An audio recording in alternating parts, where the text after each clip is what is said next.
Imagine करो कि airport पे कोई स्टैंप ना लगे, कोई इंटरव्यू ना हो, सिर्फ कैमरा और डिसीजन हो जाए। यही फ्यूचर है। ये सिस्टम ऑलरेडी स्टार्ट हो चुका है। बहुत से एयरपोर्ट्स ऐसे हैं चाइना में जहां ये सिस्टम स्टार्ट हो चुका है। ट्रैवलर्स कैमरा में देखते हैं और डिसीजन हो जाता है कि वो एंट्री करेंगे या नहीं। आज इस वीडियो में बताऊंगा कि डिजिटल एयरपोर्ट्स का क्या मतलब है और जो साउथ एशिया से ट्रैवल है, पाकिस्तान, इंडिया, बांग्लादेश और नेपाल के जो ट्रैवलर्स हैं उनके लिए इसका क्या मतलब है। तो आप इस वीडियो को एंड तक जरूर देखिएगा। ये बहुत ही बेनिफिशियल वीडियो है अगर आप फ्यूचर में ट्रैवल प्लान कर रहे हैं।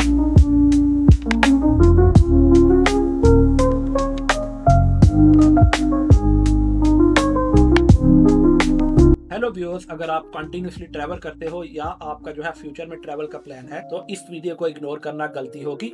इस वीडियो में हम आपको गाइड करेंगे कि डिजिटल एयरपोर्ट्स का क्या मतलब है और जो ट्रैवलर्स हैं उनको किन डॉक्यूमेंट की जरूरत है और जो ट्रैवलर्स हैं उनको किन चीजों का ख्याल रखना होगा डिजिटल एयरपोर्ट पे जाते हुए। डिजिटल एयरपोर्ट्स का मतलब है सबसे पहले आपकी फेशियल रिकॉग्निशन हो। फेशियल रिकॉग्निशन का क्या मतलब है कि आपका फेस स्कैन करेंगे, आपके जो डिफरेंट फीचर्स हैं फेस पे वो स्कैन होंगे। फिर आपकी बायोमेट्रिक वेरिफिकेशन होगी। फिर आपकी प्री अराइवल रिस्क असेसमेंट होगी। आपके जो है वो डिफरेंट डॉक्यूमेंट्स, यहाँ जो डिफरेंट ट्रैवल हिस्ट्री है वो ऑलरेडी कंप्यूटर के पास होगी। वो रिस्क असेसमेंट करेगा, उसकी बेस पे एक एल्गोरिदम जो होगा वो उसको रिस्क असेसमेंट करेगा कि इस बंदे को एंट्री हमने करनी है। अगर एंट्री करनी है तो इस एंट्री पे हमें कितना रिस्क है। तो वो सिंपल एक प्रोसेस, एक एल्गोरिदम करेगा। कोई भी जो है इमिग्रेशन ऑफिसर वहां नहीं बैठा होगा। और लास्टली जो डिजिटल एयरपोर्ट्स का मतलब है कि कोई मैनुअल स्टैंप नहीं होगी। आपने सिर्फ कैमरे के आगे खड़ा होना है। कैमरा ही आपकी जो है वो फेशियल स्कैन करेगा, आपकी बायोमेट्रिक स्कैन करेगा और जो है वो आपकी रिस्क असेसमेंट करेगा। बिहाइंड द कैमरा एक एल्गोरिदम रन करेगा जो एक जो है वो प्रॉपर रिस्क असेसमेंट का एल्गोरिदम रन करेगा आपके प्रीवियस डॉक्यूमेंट्स पे, प्रीवियस ट्रैवल हिस्ट्री। तो आपका फेस ही, आपकी बॉडी जो है वही आपका बोर्डिंग पास और आपका पासपोर्ट बन जाती है। आने वाले टाइम में ये एक एग्जिस्टिंग ट्रूथ है। बहुत से एयरपोर्ट्स ऐसे हैं जिन्होंने ये जो है प्रोसेस टेस्ट किया है। उनमें दुबई का एयरपोर्ट है, चाइना के डिफरेंट एयरपोर्ट हैं जिन्होंने ये प्रोसेस टेस्ट किया है और इसकी इम्प्लीमेंटेशन ऑलरेडी दुबई एयरपोर्ट पे एग्जिस्ट करती है। पहले जो है वो पासपोर्ट ही सब कुछ होता था। अब सिर्फ पासपोर्ट एक आईडी है जिसमें आपका नाम और बर्थ डेट वगैरह होती है। जो मेन जो फैक्टर्स हैं, जो रियल पावर होती है वो आपका प्रोफाइल होती है, आपकी ट्रैवल हिस्ट्री होती है, आपका ओवर स्टे रिकॉर्ड होता है, आपका वीजा कंप्लायंस होता है, एयरलाइन का जो डाटा होता है। ये सारी चीजें जो है मेन पावरफुल फैक्टर होती हैं जो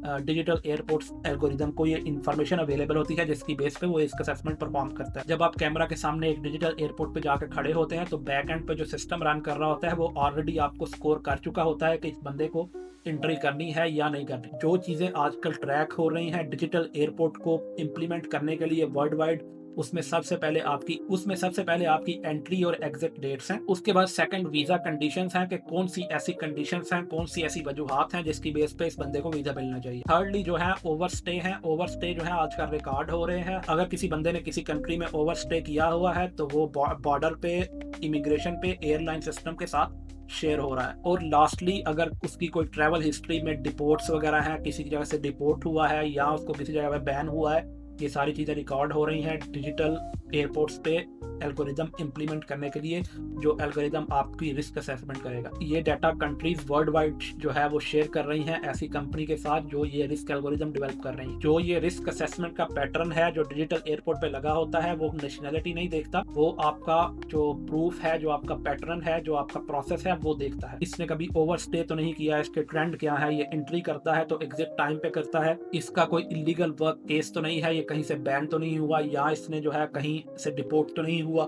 ये सारी चीजें सिस्टम ट्रैक करके उसकी बेस पे रिस्क असेसमेंट करता है। इसकी वजह से जो इंडिया और पाकिस्तान, ये जो थर्ड वर्ल्ड कंट्री हैं, ये जो है डिजिटल एयरपोर्ट्स पे एक्स्ट्रा चेक्स जो हैं वो फेस करते हैं। आने वाले वक्त में जो है एयरलाइन सिर्फ टिकट्स नहीं बेचेंगी। अगर एयरलाइन ने आपको रिस्की समझा तो आप फ्लाइट बोर्ड ही नहीं कर पाएंगे। फॉर एग्जाम्पल अगर आप किसी एयरपोर्ट पे जाते हैं, वो डिजिटल एयरपोर्ट है और आपको जो है कैमरा स्कैन कर रहा है, जिस कैमरे के पास सब एयरलाइंस की जो है वो इन्फॉर्मेशन है और आपने पहले ट्रैवल किया हुआ है डिफरेंट एयरलाइन से और डिफरेंट एयरलाइन ने फीडबैक दिया हुआ है कि ये बंदा जो है रिस्की है, तो आप सिंपली एयरपोर्ट पे एंटर ही नहीं हो पाएंगे, आप बोर्डिंग ही नहीं कर पाएंगे इवन दो आपके पास प्रॉपर वेरीफाइड डॉक्यूमेंट्स हों या जो है आपकी ग्रीन हिस्ट्री हो। लेकिन अगर एयरलाइन स्टाफ ने आपकी जो है वो प्रोफाइल पे कोई बैड रिकमेंडेशन दी है तो वो एल्गोरिदम में रिकॉर्ड हो जाएगी और आपका जो है वो ट्रैवल हिस्ट्री रिकॉर्ड हो जाएगी और कैमरा सिंपली आपको अलाउ ही नहीं करेगा बोर्ड करने के लिए। तो इस सिस्टम में जो रेड फ्लैग कंसिडर किए जाते हैं, जो मेन फैक्टर हैं जो आपको एंट्री डिनाई कर सकते हैं, उनमें सबसे पहले जो है वन वे टिकट है। अगर आपके पास वन वे टिकट है, एयरलाइन स्टाफ वाले देखेंगे और आपको वहां से ही डिनाई कर देंगे। और उसके बाद सेकंड जो है आपने लास्ट मिनट बुकिंग की है, कि आपने बिल्कुल आखिरी मिनट पे बुकिंग की है, वो भी एक रेड फ्लैग आ जाता है कि इसने लास्ट मिनट पे बुकिंग क्यों की है। या आपको कोई मल्टीपल रिफ्यूजल हो चुके हैं, आप किसी कंट्री से आपने 2-3-4 दफा जो है आपका वीजा रिफ्यूज हो चुका है, या आपने किसी कंट्री में जो है ओवरस्टे किया हुआ, या अगर आपके पास कोई फेक बुकिंग थी प्रीवियसली जब आपने वीजा अप्लाई किया था। तो याद रखें, आने वाले वक्त में फ्यूचर में ह्यूमन से पहले,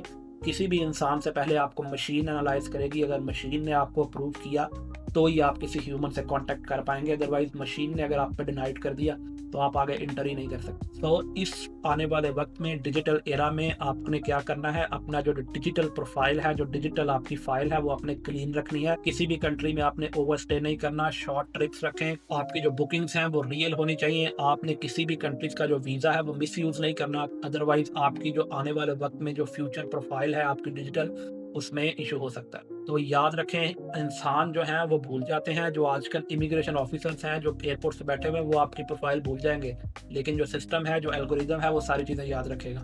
तो अपना जो प्रोफाइल है डिजिटली वो बिल्कुल क्लीन रखें। जो रियलिस्टिक फ्यूचर है, आने वाले 10 साल में जो एयरपोर्ट पे स्टैंप लगती हैं वो बिल्कुल खत्म हो जाएंगी। इंटरव्यूज होते हैं एयरपोर्ट्स में, वो भी बिल्कुल कम हो जाएंगे, जहाँ बिल्कुल खत्म हो जाएंगे। और ज्यादा जो है वो काम जो है इंसान का, वो है AI जो है वो टेक ओवर कर लेगी। कैमरा सिंपली आपको स्कैन करके सारे डिसीजन आपको प्रोवाइड कर देगा रन टाइम पे। ट्रैवल मैनेजमेंट बहुत ज्यादा ईजी हो जाएगी, लेकिन एक गलती की पनिशमेंट जो है वो बहुत मसला करेगी आपके लिए, और वो पनिशमेंट जो है वो परमानेंट होगी, आप उसको चेंज नहीं कर पाएंगे क्योंकि AI आपको अप्रूव ही नहीं करेगी। अगर आप कोई इंसान हो तो आप उसको एक्सप्लेन करके, आप इमोशन दिखा के चीजें चेंज कर सकते हैं, लेकिन AI जो है वो डिसीजन आपके इमोशन के बेस पे नहीं करेगी, वो जो रियल डाटा है उसके पास, उसकी बेस पे करेगी। तो आप उसको जो है वो बेंड नहीं कर सकते। आज जो आपकी छोटी सी गलती है, फेक बुकिंग्स, ओवरस्टे, यहाँ जो है किसी वीजा का मिसयूज, कल आपका पूरा पासपोर्ट आपका डिस्ट्रॉय कर सकती है। कोई भी आने वाला डिजिटल सिस्टम आपकी प्रॉपर ट्रैकिंग रखेगा और आपको कभी भी माफ नहीं करेगा। आपकी जो मिस्टेक्स है वो परमानेंटली सेव हो जाएंगी। तो अगर आप जो है फ्यूचर ट्रैवलर बनना चाहते हो और आप जो है अपना प्रोफाइल जो है वो स्ट्रॉन्ग रखना चाहते हो, तो डिजिटली कोई भी गलती ना करें, प्रॉपर वेरीफाइड डॉक्यूमेंट दें, किसी भी कंट्री का वीजा जो है वो मिस यूज ना करें और ना ओवरस्टे करें। अगर आपको ये वीडियो पसंद आई है, लाइक करें, शेयर करें और कमेंट करें डिजिटल, और चैनल को सब्सक्राइब करें फ्यूचर अपडेट के लिए।